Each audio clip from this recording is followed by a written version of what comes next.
کہتے جوانی مستانی ہوتی ہے، یہ شباب کے لمحے آوارگی کے لمحے ہوتے ہیں، انسان کنٹرول نہیں کر پاتا، لیکن اگر اللہ کا خوف اس کے سینے میں ہو، اس کی محبت اس کے رگو ریشہ میں محو نفوذ ہو، تو پھر جوانی میں توبہ کرنے والے اور جوانی میں اللہ کی رضا جوئی کے لیے کوشاں ہونے والے اللہ کی خاص رحمتوں اور کرم نوازیوں سے مالا مال ہوتے ہیں۔ ارشاد فرمائے ان شبابہ فیما ابلہ، جوانی کے بارے میں پوچھا جائے گا کہ جوانی کہاں بسو۔ بعض نے یہاں ان جسدہ فیما ابلہ، ابن حبان نے اور امام ترمذی نے جو حدیث روایت کی ہے اس میں یہ لفظ بیان کیا ہے کہ جسم کے بارے میں سوال ہے، یعنی جسم کے ایک ایک عضو سے پوچھا جائے گا۔ تم سے پوچھا جائے گا تمہارے ہاتھوں نے کیا کیا، تمہاری آنکھوں نے کیا کیا، تمہارے کان کیا سنتے رہے، تمہاری زبان کیا بولتی رہی، تمہارے قدم اٹھ کے کن راہوں کا سفر کرتے رہے، تمہارے ایک ایک عضو بدن کے بارے میں تم سے پوچھا جائے گا۔ عمر کا ذکر بھی ہے اور جوانی کا ذکر بھی ہے، تو جب عمر کے بارے میں پوچھ لیا گیا تھا تو پھر جوانی کا الگ سے کیوں پوچھا گیا؟ تو کہا کہ جو جوانی ہے یہ عمر کا خلاصہ ہے، اور عمومی طور پہ گناہ کی زندگی جوانی کی زندگی ہوتی ہے، اور جس نے جوانی کو سنبھال لیا اس کا بڑھاپا بھی خوبصورت ہو گیا، اور جو جوانی کو سنبھال نہ سکا تو اس کے پلے پھر باقی بچا ہی گیا۔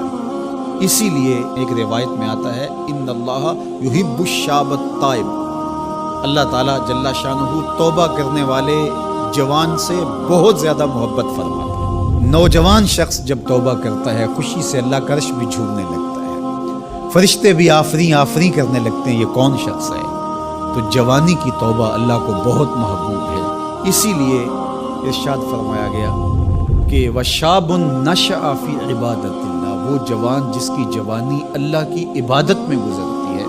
کل قیامت کے دن جب کوئی سایہ نہیں ہوگا اللہ اس جوان کو اپنے عرش کا ٹھنڈا سایہ دے گا۔ تو جوانی کو سنبھال کے رکھنا۔ یہ پوچھا جائے گا کہ تو نے جوانی کیسے گزاری۔ دعا کرو کہ قیامت کے دن جب ہم سے سوال ہو تو ہمارے جوان اس کا جواب یہ دے مالک ہماری جوانی سجدوں میں گزری تھی، ہماری جوانی تیرے دین کی نوکری کرتے ہوئے بسر ہوئی، ہماری جوانی قرآن کی دعوت دیتے ہوئے گزری، ہماری جوانی کتاب اللہ کی تعلیم حاصل کرتے ہوئے اور لوگوں تک اس کا ابلاغ کرتے ہوئے بسر ہوئی، ہماری جوانی شرم و حیا کے دائروں میں بسر ہوئی، ہماری جوانی تیرے ذکر میں، تیری یاد میں، تیری محبت میں بسر ہوئی۔ تو وہ جوان جس کی جوانی اللہ کی یاد میں بسر ہوئی ہوگی تو پھر وہ اللہ کو عرض کرے گا کہ مالک جوانی تو تھی، شباب کی جولانیاں تو تھی، میرے معاصر میرے ہم عمر شباب کی لذتوں میں کھوئے ہوئے تھے، لیکن مالک میری پیشانی سجدے میں تیرے حضور جھکتی تھی اور میری آنکھیں تیرے حضور آنسوں کا خراج پیش کرتی تھی، پھر میرا مالک اس جوان کو کتنی کرم نوازیوں سے مالا مال کرے گا۔ جوانوں کو جو اس وقت میرے مخاطبین ہیں میں کہوں گا کہ اپنی جوانی کو اتنا ستھرا اور پاکیزہ بنا لو کہ کل حشر کے دن شرمندگی نہ ہو کہ جوانی کو تو ہم سنبھال نہیں سکے، ہم دیوانے ہو گئے تھے،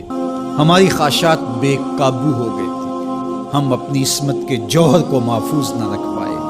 ہماری نظروں سے حیا اور شرم کا جوہر اڑ گیا اور ہم آوارہ مزاج چوکوں گلیوں بازاروں اور تھڑوں کے اوپر بیٹھ کے جوانی کے قیمتی لمحے ضائع کیے۔ کہیں یہ جواب نہ دینا پڑے بلکہ اللہ کے حضور ہم یہ کہیں کہ مالک جوانی تو تھی، شیطان بھی پوری طرح سے حملہ آور تھا، لیکن ہمیں تیرے محبوب علیہ السلام کے فرامین یاد تھے، اس لیے جوانی تیری محبتوں کے سائے میں بس ہوئی۔